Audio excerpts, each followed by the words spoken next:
pagi Mbak Alvina ya. Selamat pagi Bu. Ya, Silakan duduk.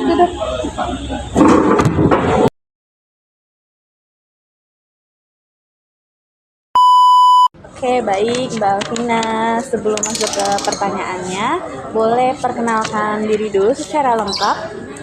Baik, nama saya Alvina, saya umur 24 tahun. Saya lulusan S1 Akuntansi di Universitas Pamulang. Saya bekerja sebagai administrasi pajak selama 1 tahun lebih. Dan saat ini saya sedang mencari kesempatan baru untuk berkembang di posisi staf pajak. Oke, sangat menarik ya Mbak Alvina. Jadi sebelumnya sudah pernah berkecimpung di perpajakan ya Mbak ya? Bisa cerita lebih lengkap nggak tentang tanggung jawab Mbak Alvina di pekerjaan sebelumnya? Tentu Bu, di perusahaan sebelumnya saya menangani pembuatan e-faktur, input transaksi untuk kebutuhan pelaporan, penyusunan SPT masa PPN dan PPh 23, Di sini ntar dulu ya. dan membantu tim dalam persiapan data SPT tahunan. Saya juga sering ikut dalam rekonsiliasi PPN dan mengecek kesesuaian antara laporan internal dengan bukti potong. Wah, cukup banyak ya Mbak Alvina pengalamannya. Nah, nih kalau menurut Mbak Alvina nih ya, bagian paling menantang dari pekerjaan pajak itu apa sih Mbak? Menurut saya, perubahan regulasi yang cepat dan banyaknya detail yang harus diperhatikan. Kalau salah sedikit bisa berdampak ke laporan, tapi itu juga bisa bikin saya terus belajar supaya tidak ketinggalan aturan baru. Betul sekali Mbak, pajak memang dinamis banget ya Mbak ya. Ngomong-ngomong soal update regulasi Mbak, biasanya ini Mbak Alvina cari info dari mana sih? Biasanya saya mengikuti update dari website resmi DJP, akun media sosial pajak, membaca PMK atau PER terbaru, dan kadang ikut webinar singkat. Kalau ada perusahaan besar, saya biasanya buat ringkasan biar lebih mudah dipahami. Wah, bagus ya Mbak Alvina. Sekarang saya mau tanya soal kerja tim nih Mbak nih. Di staf pajak ini kan sekarang ada banyak koordinasi dengan tim akuntansi dan finance Mbak. Gimana gaya kerja Mbak Alvina ketika harus komunikasi dengan tim lain? Saya biasanya suka komunikasi terbuka Bu. Kalau ada kebutuhan data atau kendala, saya langsung sampaikan dengan jelas supaya tidak miskomunikasi. Saya juga berusaha menjaga hubungan kerja yang positif supaya koordinasinya lebih enak.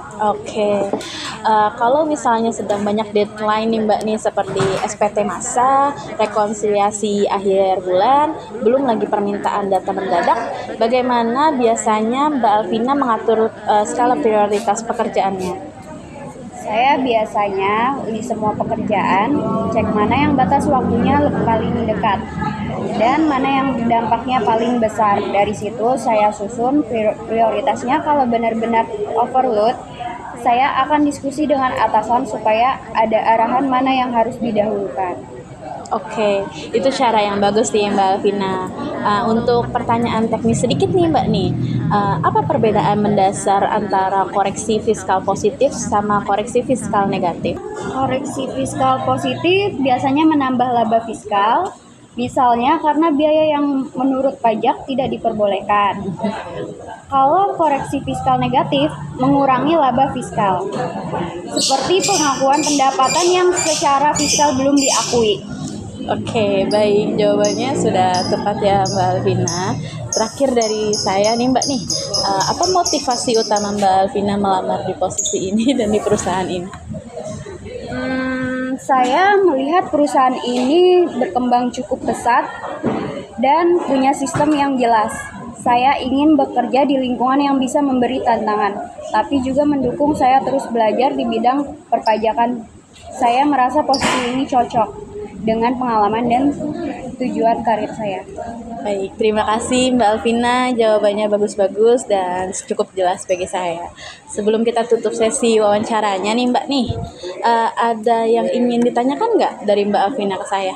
Ada Bu Zara, saya ingin bertanya mengenai pembagian pekerjaan tim pajak di sini.